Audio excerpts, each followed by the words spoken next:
Hello everyone, welcome to Bald Guy Money, and we're starting this video off with a gold chart showing the price of gold since January 2020, so a little more than 5 years ago, where I have marked every single time when someone has told me this is the top for the gold market. And since I started my channel in July 2021, that has been 7 times, including the most recent pullback from the intraday all-time high of $3,500 an ounce. Now, as we zoom out a bit, I think it's important to keep things in perspective for everyone calling for the end of the precious metals bull run, because gold has only just broken out of a 12-year cup and handle consolidation pattern. And as I stated here on YouTube 2 weeks ago, the summer months are typically weaker for precious metals, with May and June being the second and third weakest months for gold price based on data from 1975 to 2020, presenting, in what my opinion is, an amazing opportunity to buy before the next move up. Especially for silver stackers, with silver looking poised to break out of its own cup and handle consolidation pattern,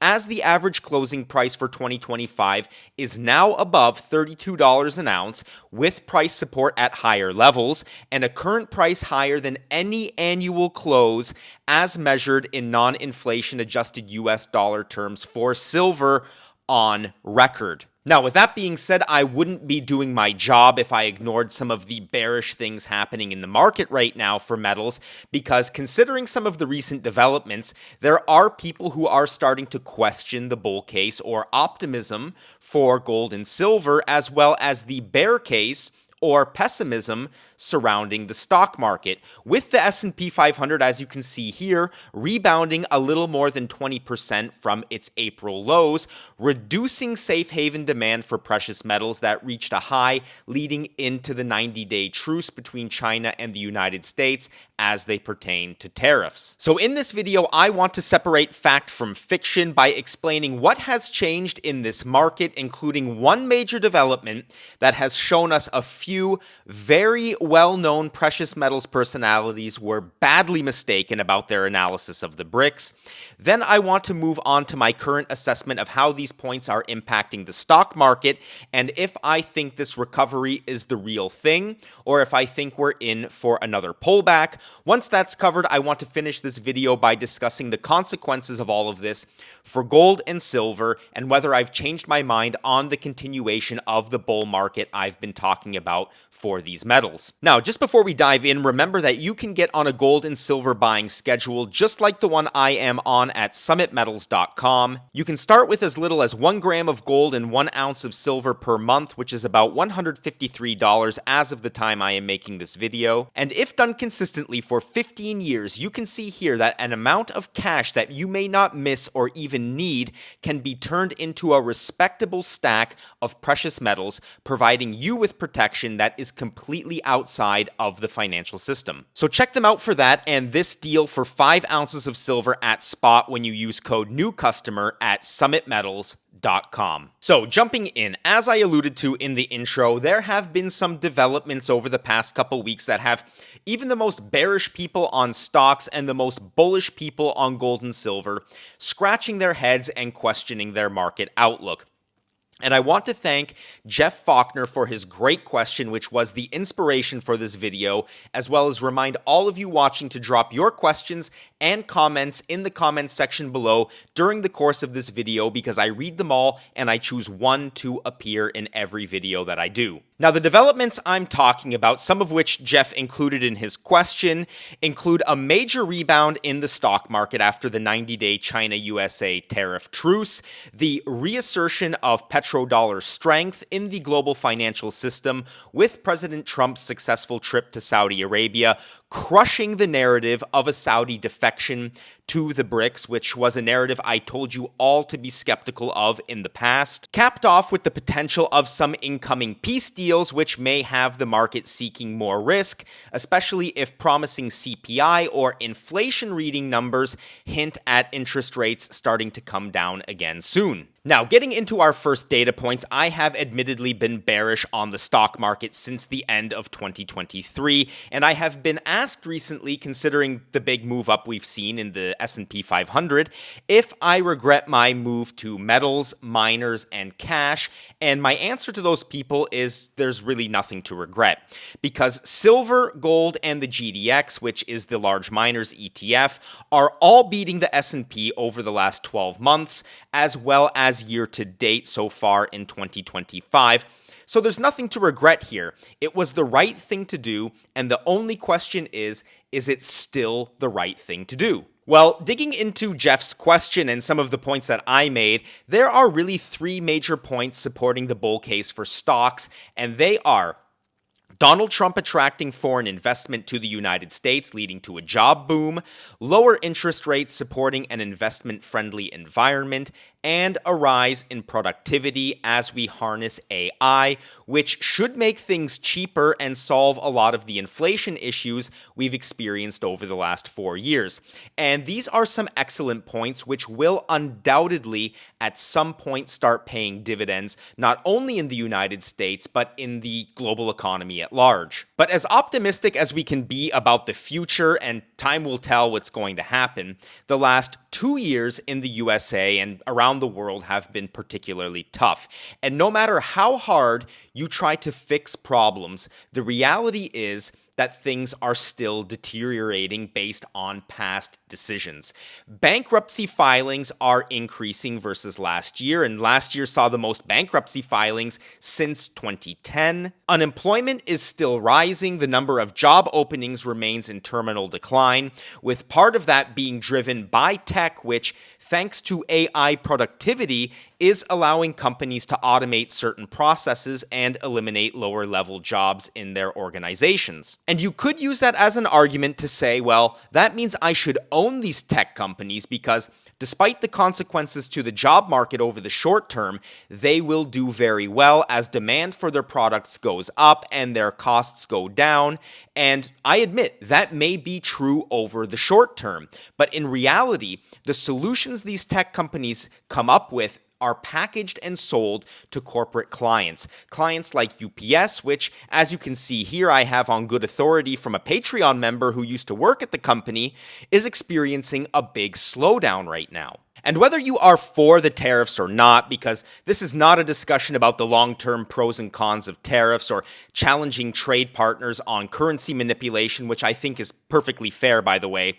it's clear the short-term impact will be slightly less money for retailers like Walmart who are selling goods in the United States, as either consumption falls due to higher prices or profits fall due to absorbing the tariff costs, which in both cases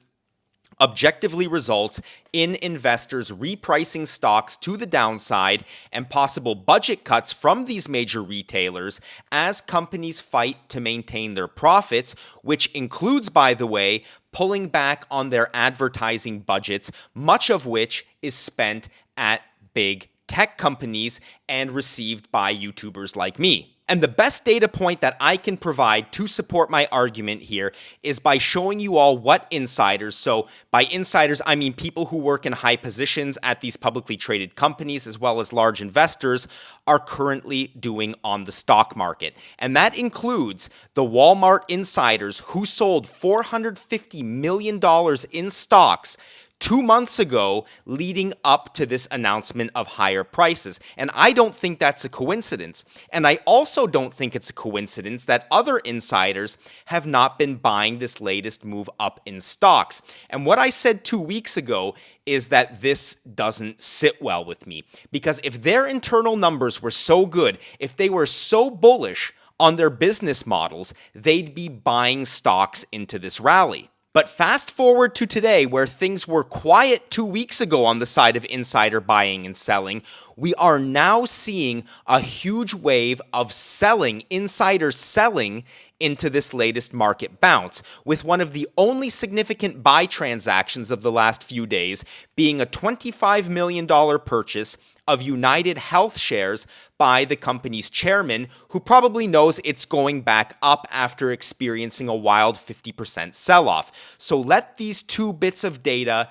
be important in your consideration of where the stock market is likely going to move next. Because coming back to the big pump we've seen in the S&P 500 since bouncing off the April 7th lows, what I want to say is, as a person who bought stocks like Meta, Facebook, and Nvidia in October 2022, which I think is enough to tell you all, I'm not just a stock market hater and pro precious metals no matter what. I look at this market objectively. And when I look at the market objectively, I don't think the impact of these new foreign investments in the United States are really going to tangibly impact the market until about 2 or 3 years down the road. And that means I am not as optimistic today as many of the market participants who have pushed the fear and greed index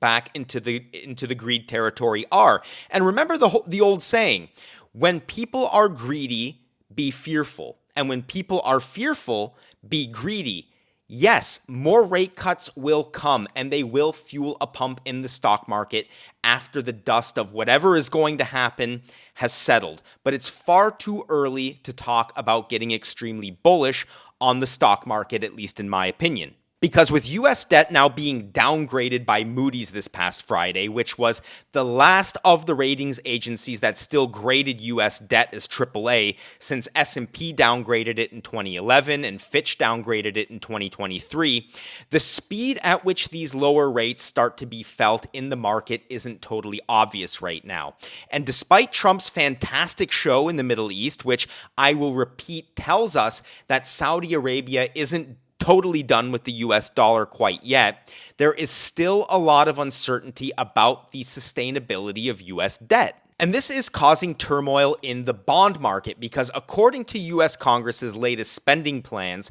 where spending remains high and nearly $8 trillion is planned to be added to the U.S. national debt over the next 4 years, at least according to the latest numbers that I was able to see, the market is demanding a higher rate of interest to lend out dollars they believe are going to fall in value significantly over the long term. And as a consequence of the questionable sustainability of U.S. debt, the interest rates that lenders are demanding in the market are remaining elevated. You can see that in the chart here. And this is exerting even more pressure on companies, both large and small, as the costs to service their debt remain higher than they had been over the past 10 years when rates were at or near 0%. And with the rising risk of defaults and bankruptcy resulting from the pressure on these companies, both, by the way, from the consumer side and the cost of servicing their debt side of the equation,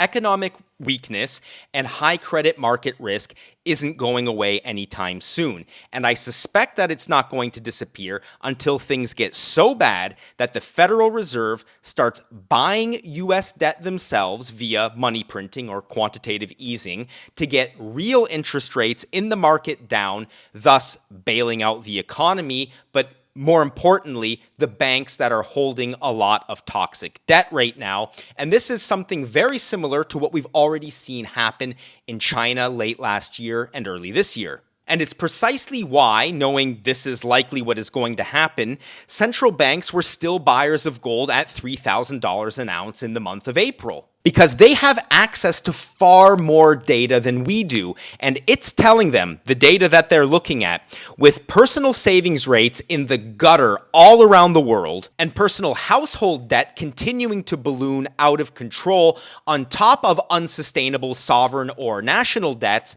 that the current market conditions we're seeing are not revealing some kind of new normal to us, as Jeff asked about. They are telling us, and the bond market is saying so much, by the way,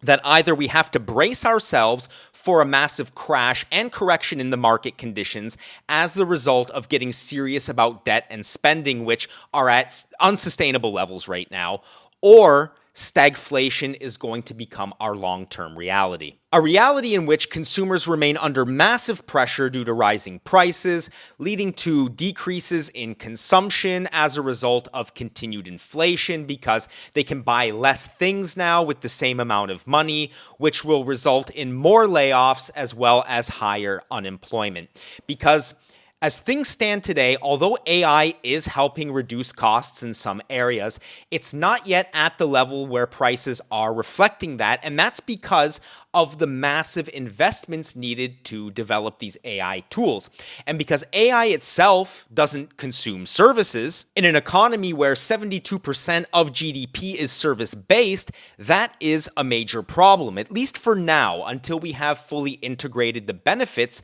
of AI into society, which may take another 20 or 30 years still. But in either case, whether it's a massive recessionary or even depressionary crash caused by a cleansing of the system or stagflation as governments print up the money to fight that cleansing, which ultimately needs to happen, the safe haven status of precious metals remains, well, safe. Even if wars like the Russia-Ukraine war end tomorrow, as price really for gold didn't break out until a full 2 years after the war started. Not a lot of people really pay much attention to that, because what this is about and why I remain bullish on precious metals is because it's all about spending and it's all about debt. And there are no peace treaties being floated with respect to those two things right now. And as a result, I expect gold to continue its breakout after some summer consolidation, much like we saw in the 12 straight up years following the dot-com crash